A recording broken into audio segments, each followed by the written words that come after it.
I'm Claudia Catania, and you're listening to Playing on Air. You're about to hear La Traviata, a world premiere by playwright Lisa D'Amour, Pulitzer Prize finalist for her play Detroit. La Traviata is directed by Playing on Air and Broadway veteran Michael Wilson. It features Tony and Emmy-winning stage and television actresses Debra Monk, Johanna and Katie Finneran as sisters Lois, Tony, and Ashley, and Zach Appelman as Lois's son, Nate. And now, La Traviata. A large family house with a screened-in porch lined with rocking chairs overlooks a lawn and a river in South Louisiana, not far from New Orleans. Two sisters, Lois and Tony, sit rocking. It's Mother's Day, 2019.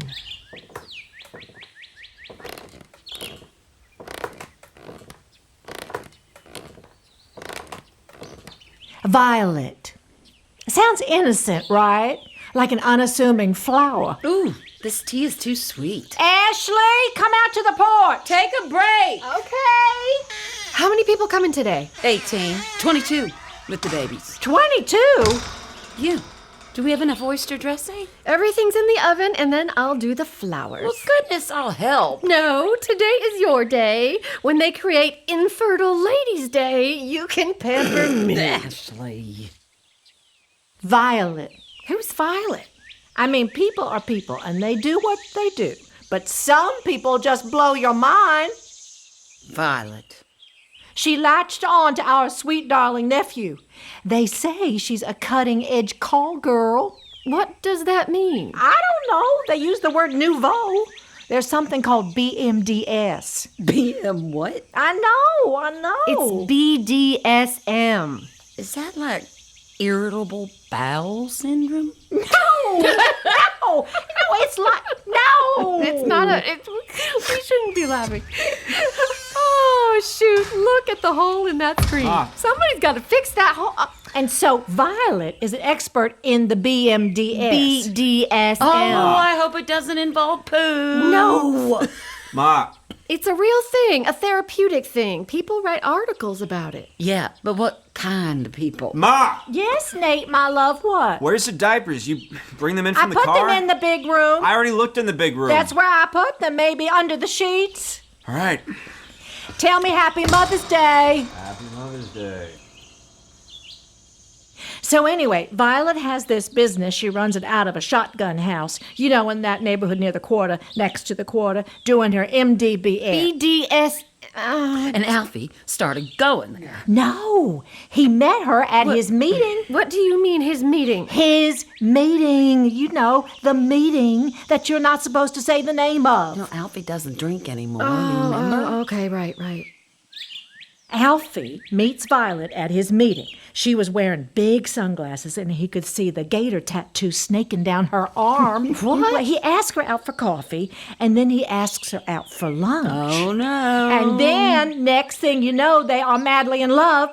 But Alfie is an up-and-coming young businessman, a conservative businessman. Well, I know that. You know that. His father knows that. Kenny is not exactly a saint. Our brother is our brother, and our brother has made peace with his God, and he is father to 4 beautiful boys. Alfie is not a boy anymore. Well, I would not have guessed that from the choices he had been making lately. Well, there may be things we don't understand. Things that are hard to put into words. You know, we are a close family, but that can make it even more difficult to Speak our truth, as Brene Brown would say. Oh, I can't read her. That Oh, book she's I got too as a intense birthday and present. long. The book is long. But it's on Too Netflix long. now. I call her creme brulee. So, Kenny's little boy, Alfie, goes and holes up with Violet in her house, which was also her place of business, Did he stop going to work? for almost 2 weeks. He had vacation days. Well, then who cares? Actually, that is not a vacation. Did he start drinking again? I don't think so. Well, then I don't understand. Ashley, I see these things. I sense these things, and I know when something is not a match. Maybe they're in love. Oh, remind me to take the butter out. It needs to be room temperature. I mean, the older I get, the less I understand. How can that be? You start to see things through a new frame, or maybe the frame drops away. Do you still have all those frames you used for the wedding display? I do. I'll take them. I have a project in mind for my guest room. Oh, I'll take one if there's an extra. So, Kenny heard about this gala that Violet and Alfie were going to attend. A fundraiser type of gala at the Royal Orleans. I do love the Royal Orleans. Beautiful. And so, Kenny got himself invited and went to the gala to talk sense into Violet. Into Violet? Kenny is Alfie's father. You don't let your kids go down the wrong path without trying to steer them back right. One can certainly try. So, Alfie sees his daddy, and they're cordial, and as soon as Kenny sees Violet alone, he pulls her aside. Ma, Yes, baby? I changed the diaper, but she's still crying. Did you wash your hands? Yeah, I washed my hands. What does that have to do with Because anything? you changed the diaper, so you need to wash your hands. Ma, she won't stop crying. Go bounce her out there by the Japanese magnolia. She likes those pretty flowers. Lois, I'm so sorry. It's okay. He's okay. That is what happens when you go to jail for 3 days for throwing a chicken bone at your ex on her front lawn. Oh, no. Can you imagine? I mean, why was he even eating chicken? She called the cops for that. I guess yes. I mean, I wasn't there. Nate will land on his feet. Willie, it's just, Lois, Willie. I mean, these things take a toll. I can only do so much. I tried to steer him, and he took the wheel and pressed the gas, and... Anyway, Kenny laid it all out for Violet. He told her, look, this is never going to work, you and Alfie. She was wearing a leather dress and a chain-type choker necklace to a gala. How do you know all this? Kenny took a selfie with Violet and texted it to Oh, me. Good Lord. I don't mind leather. I have some leather pants that I wear in the fall and in the winter to certain kinds of events. But like to artsy events, right? Alternative events. Right. I mean, not to a gala in the spring. Well, Violet and Kenny talked for a full hour. She really put up a fight. Kenny says she's actually a very smart girl, but she doesn't view the world through usable lenses. It's like she wears funhouse glasses that makes her see the world differently from how it actually works.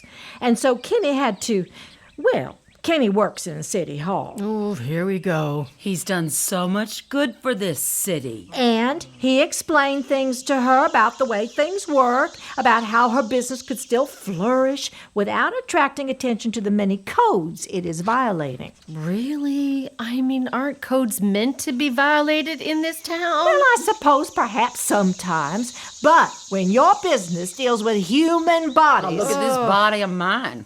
I like to toss it off a cliff and start over. Oh, Tony! Oh, you know what I mean. Look at these ankles. Those are beautiful ankles. These arms. And that is such an adorable shirt. Tony, where is Greg today? Oh, you mean my husband? Yes? So, anyway, Kenny offered Violet some advice. Let me guess. Dump Alfie, and she won't get hassled by City Hall. Well, it was never going to work, Ashley. I have got nothing against Violet's DSMing. Violet doesn't bother me. But Violet with Alfie, I mean, it's like a banana moving in with a potato. Kenny doesn't want to hurt Violet. In fact, Kenny wants Violet to thrive. Oh, good, there's Nate and the baby out by the... Nate! Nate, it's the one over there, the tree over there, over... Oh, good. So much is in bloom. Well, Violet left the gala without saying goodbye, and Alfie starts searching for her everywhere. One of his friends tells him Violet left with the trumpet player, an old boyfriend of hers. Alfie was furious. He was giving the drummer an earful when Kenny grabbed him by the arm. How do you know all this? Kenny has a photographic memory, and Kenny loves his sons, and Kenny tells me everything. Well, Alfie didn't let his dad get to him, did he? I mean, how many chances do we get when it comes to love? Ashley, are you finally talking about your divorce? No. This is why I didn't tell you all anything about my divorce until it was over. Oh, we knew. We knew. What? We were in favor of it. That's why we didn't say anything. We just let it play out. Oh, God. Look at Nate. Nate! Baby! Nate! What? Don't let her crawl. Last night's mud. You're going to have to change her completely. She's fine. She's going to get filthy. Ma, she's fine.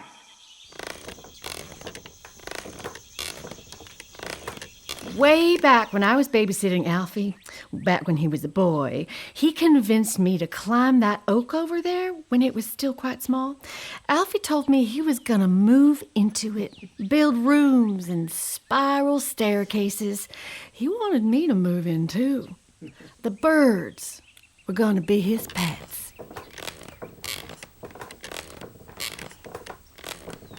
Kenny stood there, holding Alfie by the elbow. Alfie's collar was loosened and his tie hung open, hair swept in a wave to the left from running his fingers through. Kenny said, "My son, it's not the trumpet player. Violet's gone away." "Away where?" Alfie said. "Just away," said Kenny. The band struck up again, playing Junko Partner. "She's stronger than you," said Alfie. "You can't break us." "I am wise," said Kenny. "You could be that too." And Alfie dashed out of the gala, knocking into a waiter as he went. Oh, Alfie. Champagne and broken glass everywhere. He ran to Violet's house, her place of businesses. It's not far from the Royal Orleans, but she wouldn't open up. He called and he texted for a good week, saying things like, "I know you need space, and I've cut my father out of my life, which just hurts my heart." How does she know all this? And Alfie starts consulting a spiritual advisor. Like a voodoo priestess? Gives him a set of candles and bottled water infused with the essence of maypop, elderflower, and so on. And he starts holding court. Like all day, all night, on her stoop. Outside her MDBS house. With candles and... He paints his face and his forearms with stripes and spirals. Sometimes singing, sometimes sitting very quiet. And he wasn't eating. I brought him a pan of lasagna. Sometimes leaving painted signs that said things like, "Cut through the noise. This is present."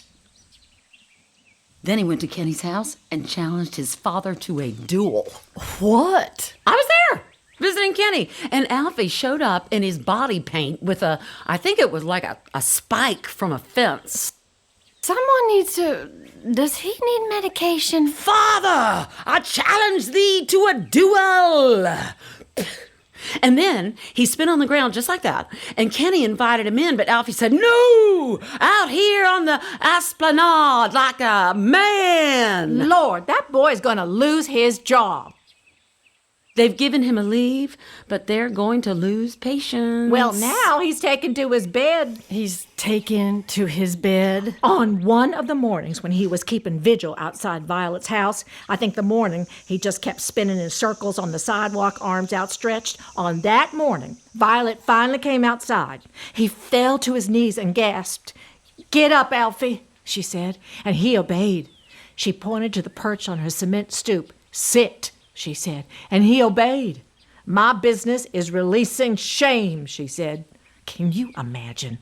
You, your father, your story that reaches back generations, it's more than I can handle. Can you believe that? Then I care to handle, she said. Go, Alfie. You can't ride on my back like a frog. Oh, I love that. Go now. And he left. Sounds like I should go see Violet. Tony, where is your husband? And now Alfie's taken to his bed.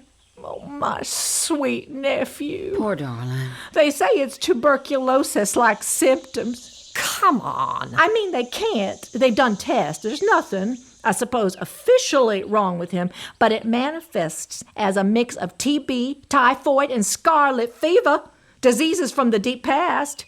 I don't know, it's just very scary sounding. And he won't even let us visit. Oh, my nephew. I was driving to visit the St. Anne's Shrine last week, and I saw him through his window. I went out of my way to pass by his house. I slowed down, and there he was, gazing through the glass, shirtless, gaunt, staring into the distance, eyes like two broken eggs. I'm leaving. What? I'm going into the kitchen to check the cauliflower. I think I heard a car pull up. Oh.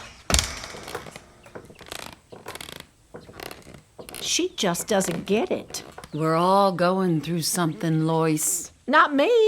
I'm sitting right here like always. I'm not going through anything. Nate! Nate! Oh, look at the baby. It's just dripping in mud, and he's holding her like a rag doll. Nate! I got an extra outfit in the trunk of the Saturn! Ma! Shut the F up! What? Did you? Leave him be. I've had it up to here. No, up to here. Thank you, my sister, for being such a rock. You are always so clear as a bell. Lois, look at me. What do you see? Why, I see my sweet sister. That is one thing I am. But there are other forces moving beneath this body. Lois, you know that Greg moved out. Oh, Tony, I wasn't sure. Oh, no. You knew. Because you saw me crying in the coffee shop that day, and you started calling around. Well, I was so worried. Oh, my sister, what did that man do to you? He didn't do anything. It was me. Oh. It was all me. It is me. It is me in motion right now. Oh. I don't know, Violet, but I think Violet knows things. Lois, I fell in love with someone else. Oh. And then she fell out of love with me because I was not in love with myself. Yes. Very creme brulee. Now, just take a breath. Oh, I'll take a breath. I have discovered many things about my breath in the past year, and about my heart, and about my blood, and about my spine and skin, and even this soft spot on my neck right here. What are you doing? I'm sending you a selfie so you can remember this day. All is finished. You can't ride on my back like a frog or a fox or a poor wounded bird. Oh, the misguided message to smile and smile and smile. The new me feels and changes. The new me flows through her life. Please. As the day is born, as the day dies, my spirit soars. Oh. I turn to new delights. Oh, Lois, happy Mother's Day. You've just heard La Traviata by Lisa D'Amour. Directed by Michael Wilson, it stars Debra Monk as Lois, Johanna Day as Tony, Katie Finneran as Ashley, and Zach Appelman as Nate. Playing on air thanks to the Pearson Family Foundation for their support of our mission and for making the commission of La Traviata possible. So our listeners can match voices and names. Can we just go around the table quickly with each of you saying your name and the role you played today? Debra Monk, Lois. Johanna Day, Tony. Katie Finneran, Ashley. Zach Appelman, Nate. Michael Wilson, director. Elisa D'Amour, the playwright. Thanks, great. Welcome, everybody. Lisa, why the riff on Verdi's 1853 opera La Traviata? It was an impulsive choice. I grew up in New Orleans, and I have a mother and two really wonderfully dramatic aunts. And I love listening to them tell stories together. And they build on each other. And not only can the stories become operatic in content, but they kind of sing the stories when they tell them. So I just thought it would be really fun to kind of transpose this much older story into a contemporary New Orleans landscape. Great. In the script, you describe Lois's storytelling as having an aria-like quality, like your aunt's. What did you want that to evoke? I'm really interested in Lois as a woman who represses her own emotions and needs and lives through story and through trying to maybe take care of everyone else. And I think sometimes in people like that, you can have a really active imagination. And so for me, the aria comes in Lois imagining into this story. Like, I can't tell if everything she is saying is true or embellished, but it's kind of where she gets her joy. It feels good to kind of make these stories feel so epic because maybe she thinks that her own life is not so epic. Just to piggyback on that, I think about Lisa as a Southern writer, and because I think about Truman Capote, for example, when he wrote Christmas Memory, and how his aunt in that story in Alabama would give him the money to go to the movies. And she wouldn't go because she would want Buddy to come back and tell him the story of the movies because she could then imagine them. And I don't know, I think imagination and storytelling play a big role in the Southern life. For sure. Lisa, again, you're from New Orleans, which people think of as a jazz city. Is New Orleans itself at all operatic in character, apart from your aunts? Absolutely, every day. You know, it's a city that loves ritual. It's a city that loves to celebrate. You really can't catch your breath from one carnival season until all of a sudden it's time for Jazz Fest season. So it's really a city that struts its stuff during special times of the year, but also just in everyday life. So. Debra and Katie, does your work as musicians affect the way you approach straight plays? I think every writer has their own music, and I think if you are matched with the right play and the right writer, you hear the music when you read it, and hopefully you get a chance to choose what you want to do, and the playwright chooses you to interpret, and it's just a symbiotic match. So is it a bit of a score in a way? I mean, sometimes when I have line readings that I like, sometimes I actually write it out in music, actually. Now that I think of it, I've never told anybody that before, but now that I do, well, I'm going to do that. Here it is.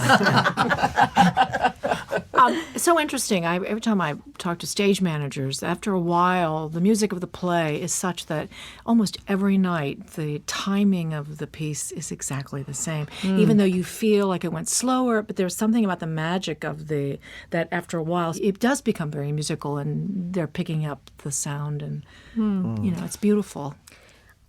Did any of you discover things about this family as you worked through Lisa's play today? There's a hierarchy, I think, and everybody plays their role in the play of the family. So I think there's dynamics set up that everyone has an unconscious agreement to participate in. Even in the closest of families, there's always these deep resentments that you've never, ever, ever really get out, or you do eventually just grow out of. There's a scratching and fighting. It's so different for the youngest than it is for the oldest. I got married when I was 40, I think, and I was in the bedroom, and my mom wanted me to wear this dress to a party that she was giving. Now, we don't have big fancy family with fancy friends or anything, but she always had a particular way that she wanted me to dress for her friends. And now I'm a 40-year-old woman, and I am standing there like I'm 15. I don't want to wear that dress. And I'm thinking to myself, oh, my God, you really revert back to your dynamic that you grew up with. Although in this play, Tony does have an opportunity to turn the tables. Yeah, exactly. Yeah. There's a real richness and nuanced layer to Lisa's writing, and I felt like she was writing out of a tremendous family history that I felt like I kept discovering as we were working. And And that's why it can be so hard only having 3 hours. And I'm interested in, because my family goes back in New Orleans generations, and I've seen like tons of ingrained family patterns, but lots of disruptions, whether there is a divorce or something revealed about someone's identity that kind of starts to reconfigure the family. And for a little while, things feel surreal as everything kind of rejiggers. So I was interested as this being one of those moments in a family. And Zach, I think you're important in the play in that you're sort of reality intruding. Yeah. Mm-hmm. Sort of a different rhythm, too. Yeah. It's the millennial rhythm of just sort of not, he sort of seems like he's not a part of that southern porch vibe. This one's not really about me. Well, I don't know if that's true. I mean, It's funny, it's a radio play, and like where you don't see anyone anyway, and you're the guy off stage. This time I actually felt, Nate, like when we did that last take and you went, kind of pushed the ceiling on your kind of F you to your mom, that kind of moment that allowed the moment that Tony was going to have. In a weird way, without that crashing through, she might not have been able to do what she does because it's Lois being discombobulated enough by that in a way, the power force of the play, which is Lois, she's been kind of thrown a little bit by that. Yeah. You were shaking your head a little bit, Debra. What were you thinking? Well, I was thinking that, when she's telling the story, she's in control, but this one totally unravels her. She's very in control, and the boy and the baby. Just it's like, like that. So it's interesting. Again, another wonderful color and energy to the piece. I also just wanted to say the rocking in this, which is so wonderful. It's so beautiful. And the idea of you go... Nice.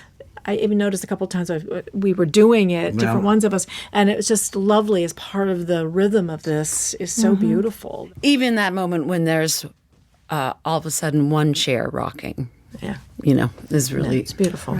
Important. It's a lovely way to fade out, so to speak.